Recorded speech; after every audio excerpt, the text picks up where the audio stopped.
Chairs here, there, and everywhere, but that's not all people are using. People are also using tables and other furniture to save their spot.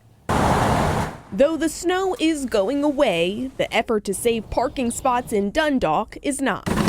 What we've seen here is unbelievable. I have never seen anything like that in my life. From laundry baskets to storage bins, caution tape to cones, people are getting creative to keep their prime parking. What have you seen in terms of people saving spots?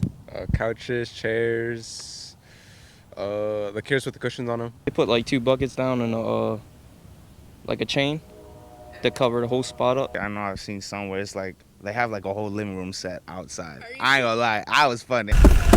It all started after the big snowstorm with people shoveling out their cars and their parking spaces. If you shovel your own spot, best believe I shoveled it because ain't no one else helped me out. You feel me? So I'm not gonna not let anybody take my spot when I worked hard to shovel all that out. In my opinion, I was out here for 4 hours digging the spots out.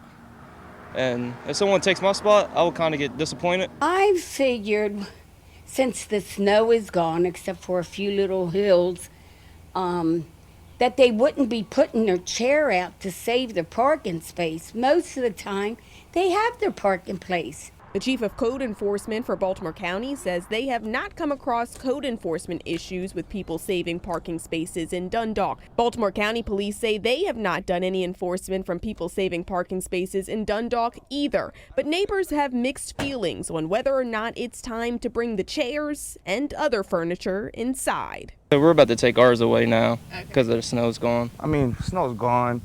I personally don't care. If you want to save your spot, save your spot. It's ugly. It's ugly for the neighborhood. Yeah. I mean, it's already pretty ugly, but I just hope it goes. And we did see a couple of neighbors starting to take their chairs inside. Some neighbors we talked to say they hope that's a trend that continues. In Dundalk, I'm Brianna Ross, WBAL TV 11 News.